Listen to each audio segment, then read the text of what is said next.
o'tmishda sohibi mazhabimiz bo'lgan, Abu Hanifa mazhabini asoschisi bo'lgan Imom Azam rahmatullohi alayhi otalari Hazrati Sobit yoshlik paytlarida bir ariqni lavida, yigitlikni bahor pallasida tahorat qilib turgan ekanlar.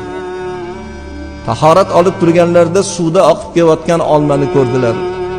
To'lqinlanib oqayotgan suvda har tomonga qarab kelib turgan, joziba bilan kelib turgan olmani ko'rib, haligi olmani, bir qirmizi olmani qo'llariga oldilar u nafs g'olib kelib bir tishlab qo'ydilar. Tishlaganlardan keyin hushyor topdilar. "Ya, men shu olmani tishlab qo'ydim. Buni egasi bordir. Buni ekkan, parvarishini qilgan, suvini quygan, xizmatini qilgan bog'bon bordir.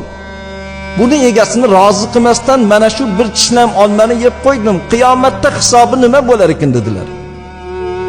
O'sha olmani ko'tarib, qirg'oni lavidan yurib, bog'bonni qidirdilar. Qarasalar bir bog', bir olmani daraxti shoxlari bilan egilib turibdi. Qo'llaridagi olmaga qarasalar, xuddi shu bog'da o'sgan olma. Bog'bonni topdilar, bir qarichol. "Otaxon, mana shu olma sizni bog'ingizdan chiqqanmi?" "Ha, meni bog'imdan chiqqan." "Xizmatini siz qilganmisiz?" "Xizmatini men qilganman. Bexosdan bilmasdan ariqda tahorat qilib turgan edim. Oqib kelganligini ko'rib, nafsim g'olib bo'lib shu olmangizdan bir tishlab qo'ydim. Shuni haqqini menga halol qilib bersangiz, yo bo'lmasam pulini berib men sizni rozi qilsam, roziman deb aytsangiz, qiyomatda Alloh rozi bo'lsa, yuzim yorug' bo'lsa" dedilar. "Pulingiz kerak emas, lekin men rozi emasman. Nima qilsam rozi bo'lasiz? Meni bir shartim bor. Agar shu shartimga ko'nsangiz, o'ylab ko'raman, rozimanmi yoki yo'q" dedilar. "Nima shartingiz otaxon?" 3 yil bog'imda xizmatimni ado qilasiz.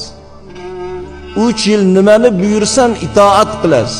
Ana undan keyin o'ylashib ko'raman, bu olmani halol qilamanmi yoki yo'q dedilar.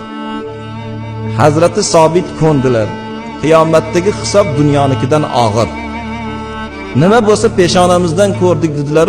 3 yil otaxonni bog'ida bog'bonlik qilib, nima xizmat, nima yumush buyursalar yumushni ado etib, xizmat nihoyasiga yetib 3 yil to'lgandan keyin otani huzuriga kirib, "Taqsir, va'daga vafo qilsangiz, 3 yil xizmatimni ado qiling, keyin ko'raman" degan edingiz. Mana 3 yil bo'ldi, xizmatingizni ado qildim. Endi bu olmani halol qilib bersangiz, qiyomatda